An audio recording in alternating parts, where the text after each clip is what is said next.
Olá, vocês sabem as diferenças e as semelhanças entre essas três profissões: arquitetura, paisagismo e interiores? Vamos conversar um pouquinho sobre isso?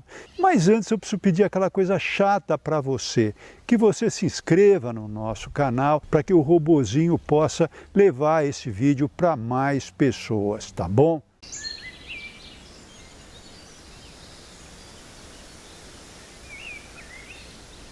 Bem, pessoal, entre arquitetura de interiores e paisagismo, existem semelhanças?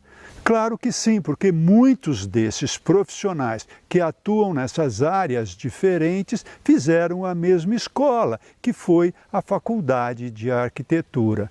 E existem diferenças? Claro que sim, também. Por quê? Porque cada uma dessas profissões exigem uma certa especialização, como, por exemplo, no universo do paisagismo, entender o espaço externo, que é muito diferente da percepção do espaço interno. E em arquitetura você vai ter que aprender também mais sobre materiais, sobre estrutura, etc., etc.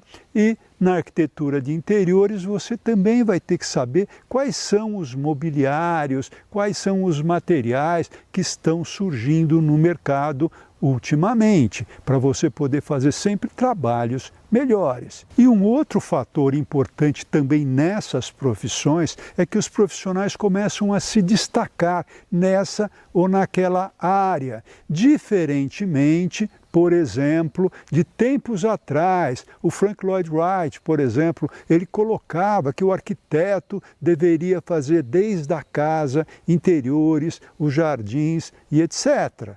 O próprio Gregóry Warszawski, ele desenha a casa, também projeta todos os mobiliários, aí pede para a esposa dele, a Mina Warszawski, fazer o jardim, enfim, é uma sinergia muito próxima. Mas acontece que agora, com o processo da industrialização, você tem elementos sendo produzidos em várias das áreas. Então, um bom arquiteto de interiores, ele tem que estar sabendo ali quais são os materiais que estão acontecendo, quais são os lançamentos, qual é a moda do momento, para ele poder atender o seu cliente da melhor forma. Assim como eu, como arquiteto paisagista, além dos materiais também que surgem constantemente, eu preciso saber das plantas que o mercado oferece, e os viveiros de cada região do Brasil oferecem plantas diferentes. Então eu tenho que estar sempre atualizado. O mesmo acontece com a arquitetura. É importante saber o que está acontecendo no mundo para se localizar e, quando o profissional fizer uma proposta, ele ter noção clara daquilo que ele está oferecendo para o seu cliente. Naquela primeira reunião que você teve lá com o seu cliente para definir o programa, normalmente ele te pediu coisas. Em paisagismo, por exemplo, eles pedem: eu quero um gazebo gourmet, eu quero uma pool house, eu quero uma piscina, eu quero um playground para o meu neto brincar. Ou para interiores, ele pode pedir: eu gostaria de móveis mais descontraídos, eu adoro essa poltrona, eu adoro essa cadeira para a sala de jantar. E para a arquitetura, em geral, ele pede cômodos. Eu quero um escritório, a minha mulher quer um ateliê, meu filho quer ter uma pequena marcenaria porque ele adora esse hobby, etc., etc. Resumindo, normalmente ele te pede coisas, e coisas são objetos tridimensionais, são cheios.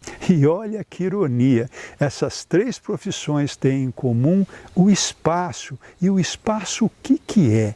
O espaço é o vazio. Por quê? Porque nós vivemos no vazio, nós não vivemos nos cheios. A arquitetura, por exemplo, ela vai fazer uma edificação ali com paredes, com teto, com piso, para criar lugares para as pessoas morarem, para as pessoas trabalharem, ou seja, bolhas de ar de diferentes dimensões, de diferentes qualidades, para as pessoas viverem o melhor possível. A arquitetura de interiores vai colocar o seu mobiliário, mas também é importante que haja circulação, é importante que haja essa sensação de lugar. E para a sensação de lugar, o espaço tem que ter uma certa proporcionalidade, um certo aconchego que vai ser conseguido ali com a filtragem da luz, com os materiais, com a disposição do mobiliário, com o tratamento, né, das paredes, do teto, do piso. E a arquitetura paisagística? A mesma coisa. Nós vamos criar lugares que são lounges, ambientes de estar, lugares naquele ambiente que liga a sala ao jardim. Projetamos também os não lugares, que são aqueles caminhos que ligam os lugares. E nesse caminho pode acontecer coisas como, por exemplo, ser um caminho mais fechado por arbustos, ou então pontuado por caules de palmeiras, ou ainda sombreado pela copa das árvores. Ter ou não um ponto focal interessante, que pode ser uma escultura, ou podem ser plantas que vão florescer em épocas diferentes, chamando atenção para a paisagem em pontos diversificados e etc. Agora vamos ver os diferenciais desses universos. Enquanto a arquitetura está ali como o abrigo para proteger as pessoas do sol, da chuva, dos ventos, tá certo? O paisagismo, pelo contrário, expõe as pessoas àquele sol delicioso, tomando a vitamina D na pele, ter o contato, mesmo que visual, da chuva caindo, né? Aquela chuva criadeira, fazendo com que as plantas cresçam, floresçam. No paisagismo, a brisa é muito bem-vinda. Então você trabalha com pergolados, que praticamente chove ali e deixa que a brisa, né, entre e você tem esse contato maravilhoso com a natureza. E a arquitetura de interiores, como eu disse, ela vai vestir aquelas paredes com cores, com texturas, texturas mais lisas ou mais rústicas, dependendo do efeito que ela quer dar, colocando também móveis mais de estilo ou móveis mais descontraídos, dependendo da cara do cliente. E quando eu digo a cara do cliente, é muito importante você, quando for visitar a casa desse seu cliente, você notar aquilo que ele gosta e aquilo que ele não gosta, exatamente a partir do que ele já tem na casa dele. Às vezes, isso diz muito mais do que aquilo que ele expressa em palavras para você. E como compor esses cheios e vazios de forma interessante? Eu quero dar um exemplo aqui dessas mostras, né, tipo casa-cor, e você nota, em geral, dois tipos de composição. Uma delas, parece que o profissional foi numa loja e pegou ali vários objetos e vai lá no espaço e coloca aquele monte de objetos ali dentro. E ela escolhe objetos, obviamente, que ela gosta, um que tem um entalhe especial, outro é uma obra de arte que ela adorou, mas isso não quer dizer que a composição fica harmônica. E aí a gente vai para o segundo tipo. E o segundo tipo é aquele que a pessoa fez um projeto, ela previu primeiro os volumes naquele espaço, ela teve uma noção do jeitão da ambiência que ela queria trazer com aquele espaço, através, por exemplo, de cores suaves para as pessoas relaxarem, ou através então de cores muito contrastantes para chamar a atenção. E, em geral, essa última opção é aquela que mais agrada as pessoas. Por quê? Porque é o primeiro impacto que conta. Depois você vai olhar os detalhes, mas essa primeira sensação forte é que dá aquele uau, que maravilha, que lugar delicioso para eu ficar. Ou então aquele ambiente mais chamativo, que você acha muito bacana colocar num bar, que vai ali chamar a atenção bastante das pessoas, que vão passar algumas horas e depois vão embora para suas casas. Então essa surpresa é algo a mais que você coloca no seu trabalho. Em arquitetura, por exemplo, vamos lembrar da Catedral de Brasília. O Niemeyer faz aquela cúpula, né, que em seção ela é convexa, não é côncava como em geral acontece nos domos, nas abóbadas, e ali então ele cria um ambiente de luz. Mas ele não faz uma portinha que você está então na área externa, abre uma porta e entra na igreja. Não é assim. Ele faz um túnel, para o túnel ficar escuro e de repente, uau! Aquela cúpula toda iluminada que você nunca esperaria ali sobre a sua cabeça. Então é esse contraste de luz que é inesperado que traz essa sensação forte de primeira impressão e de uma impressão de beleza. Eu, por exemplo, resolvi fazer paisagismo quando eu vi um projeto do Roberto Coelho Cardoso de uma fazenda, onde ele tinha a casa da fazenda lá no fundo e tinha um bonito lago. E a chegada da fazenda era por uma estradinha, aí você passava por um local que tinha tratores, tinha ali umas mangueiras de cavalo, de vaca, ou seja, nada muito bonito, e ali você não via o lago. O que ele faz? Ele faz um túnel de bambu nessa estradinha, criando então um escuro e eliminando a paisagem lateral. Então ele deixa ali a mangueira de cavalo, deixa ali o lugar dos tratores, mas ele leva esse túnel até um ponto especial onde eu vejo a arquitetura da casa refletida no lago. Então esse túnel, além de eliminar as coisas desinteressantes da paisagem, criar um escuro, ele te joga na boca de um lago que necessariamente é um grande claro, tá certo? Não dá para você ter sombra em cima de um lago. Então esse contraste também da sombra e da luz te cria aquele uau! Que lugar maravilhoso! Depois você vai olhar os detalhes de uma coisa ou de outra coisa. O Philip Stark, aqui no Hotel Rosewood, ele faz um trabalho interessante também. No banheiro, ele coloca ali, em cada box que você tem o vaso sanitário, um granito, um mármore, muito colorido, de cores muito diferentes, uns veiados, outros mais com manchas, criando então um efeito over. Você chega no banheiro e fala, uau! Pode ser até cansativo, mas é um lugar que você vai ficar no máximo 5 minutos.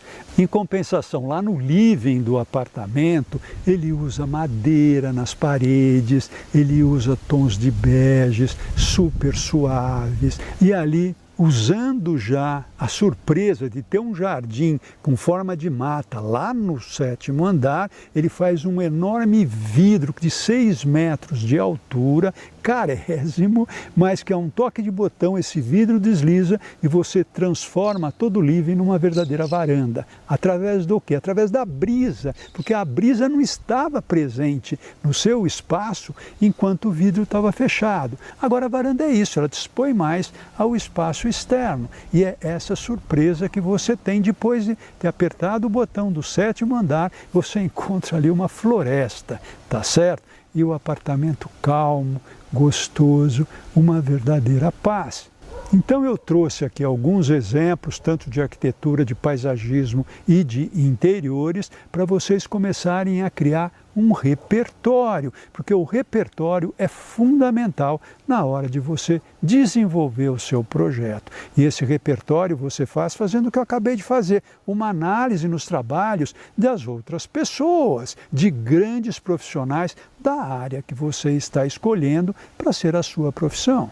Eu não sei se vocês notaram, mas os 3 exemplos que eu dei de uau, né, dessa surpresa que causa a beleza, vieram através do percurso. Ou seja, eu vim de um lugar e estou indo para outro lugar, e nesse caminho eu tenho essa surpresa. Então o percurso é uma ferramenta importante de você considerar no seu trabalho. Em geral, alunos não pensam nisso, porque eles fazem o desenho olhando aquilo como se eles estivessem num drone, olhando de cima. É ótimo fazer o desenho olhando de cima, mas depois você precisa descer e caminhar no projeto, porque as pessoas vão olhar aquilo caminhando, né? Com seu olho ali, mais ou menos a 1,50 m de altura. Então toda essa beleza que eu falei, ela vem através de um contraste que acontece num percurso no tempo e com o olho a mais ou menos 1,5 m de altura, que é a altura do olho humano. E até agora nós apenas falamos da visão. Lembra-se que quando você chega num lugar e também você sente um aroma gostoso, isso também causa um uau! Quando você vê, por exemplo, uma fruta ali acontecendo numa árvore, você fala, uau, que delícia! Quando você ouve um murmurinho gostoso de uma água, por exemplo, quando você chega num ambiente, isso também é muito agradável. Então não se esqueça, o olho talvez seja a primeira impressão, mas brindar os outros sentidos também faz parte desse encantamento. Pessoal, então é isso aí, ousem, não economizem criatividade. Ah, mas Abud, meu cliente não vai aguentar eu dar soluções muito ousadas. Mas note, talvez essa ousadia é que traga aquele uau para o cliente, mesmo que depois ele tire do projeto, mesmo que depois ele conversando chegue à conclusão que aquilo realmente é muito ousado para ele. Mas deixe ele fazer esse corte. O bacana é ele ter contratado um profissional versátil que trouxe para ele coisas inusitadas e talvez naquele momento ele não consiga absorver, mas ele vai te respeitar e esse respeito é fundamental para você ganhar a confiabilidade dele. Outra coisa, seja flexível. Não é porque você propôs uma série de coisas que você tem que defender a unhas e dentes. Isso realmente demonstra uma imaturidade profissional sua. Tenha maturidade que seu cliente ele vai até um certo limite, ele tem um determinado gosto esse que veio através da história da vida dele.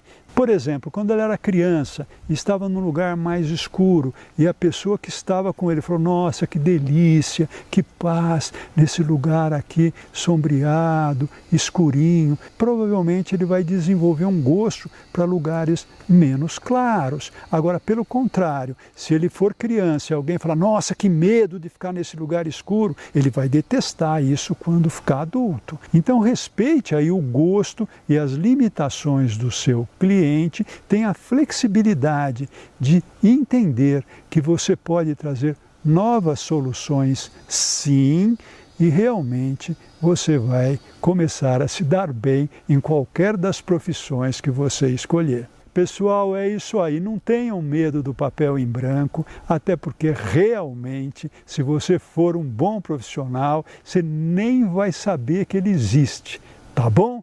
Termino o vídeo deixando aquele costumeiro abraço para todos vocês.